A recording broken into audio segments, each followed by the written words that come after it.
Ozempic, here we go. Ozempic users report sudden blindness in alarming new study. 9 patients suffered vision loss after taking weight loss drugs, Ozempic and Mounjaro. 1 patient went blind in both eyes within weeks of starting treatment. Doctors link the issue to blood vessel damages in the eyes caused by a rapidly dropping blood sugar. What have I been telling you guys? What have I been telling you guys for the longest time about Ozempic? That we're going to look back on this in 5 years as a weight loss drug. I'm not necessarily talking about as a diabetes drug, but as a weight loss drug, we're going to look back on it in 5 years and go, what the hell were we thinking? Do you remember when vaping first came out? Mia used to vape. Do you remember when vaping, only because she wanted to be cool, but do you remember when vaping first came out and it wasn't just like just what fags did, but instead it was heralded as this healthier alternative to smoking. That was the big deal with it. It was like, you want to quit smoking, get on vapes. You guys may not remember that. I do. You want to quit smoking, start vaping, because it's just water vapor. It's not smoke and tar that's coming into your lungs. And then we slowly find out over the course of the last 10, 15 years that vaping, as it turns out, because of all the heavy metals going into your lungs, was actually worse for you than smoking. Do you want to know the worst part of it, though? Is you don't look near as cool when you're vaping as you do when you're smoking. So not only is it worse for your lungs, you look way less cool while you're doing it. And we all know that's the selling point with cigarettes.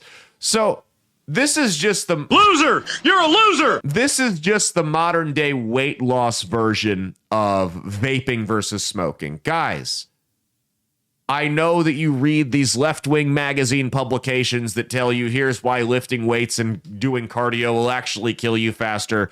And you look at the person who wrote it and it's a 275-pound, 5'3" Jewish woman. I understand that. I get it. I know you look at people who say, well, here's actually why drinking Diet Coke is healthier than eating steak. And you believe that. I believe that. Yeah, I'm sure. You cannot replace healthy diet and exercise with any drug. There will always be long-term consequences for short-term fixes. There is no exception. There will always, because here's the thing with Ozempic, and it's not a side effect of the drug. It's that people get on these drugs and they lose a bunch of weight really quick. And then the second they miss a dose, maybe because they couldn't afford it, maybe because they were out of town, whatever the case may be, they gain all the weight back. And it's not because of the drug, but it's because they don't make the lifestyle changes. Remember when I talked about debt a couple weeks ago? About how if you're $50,000 in credit card debt and then, you get maybe like an insurance settlement or somebody dies and gives you an inheritance and it's enough to pay off all your debt. If you don't change the habits, even though you don't have any debt, you're going to fall right back into that credit card debt because you didn't fix the root cause that got you there in the first place. So you can take a drug that'll make you lose some weight, and even with the side effects aside, the second you stop taking that drug, you're going to gain all the weight back, not because of the drug itself, but because you never fixed the habits that made you fat in the first place. I'm sorry, some people are genetically predisposed to gaining weight and having issues shutting off that voice in the back of their head that tells them you need to eat. I get it. I understand. And it ain't just with food. But the reality is there's a whole bunch of people that have that voice telling them to take things that are way worse than food. And they ain't touched those things in 20, 25 years. So you don't have an excuse. You can stop eating. You can start going to the gym. That's all there is to it. And we will continue to fat shame you here on That's Based with Caleb Salvatore until I've literally had people tell me. People have literally told me. You fat piece of shit. Your fat shaming on the show made me lose weight. And yeah, maybe I'm being kind of a dick about it. Hit him with the sound effect one more time.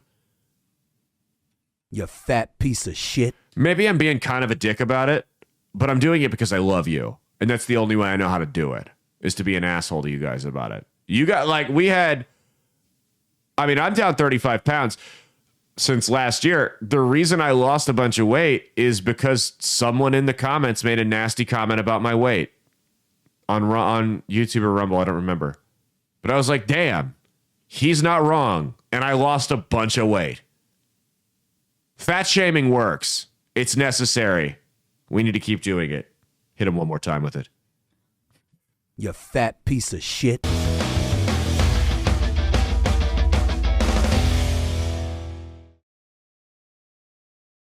Hey, thanks for watching. If you liked what you saw, be sure to click the link in the description to get the full episode on Rumble. If you prefer to listen along, you can actually get us on Spotify, Spreaker, and iHeartRadio. You can also go to www.outlawstreamers.com to learn more about not just my show, but tons of other great shows and all the exciting projects they have coming up. Follow my socials at Caleb Isn't Funny on Twitter and Instagram, at Caleb Salvatore Comedy on the Chinese spy app that is TikTok, and be sure to like and subscribe to this YouTube channel. Thanks, and we'll see you every Saturday for brand new episodes of That's Based. Peace.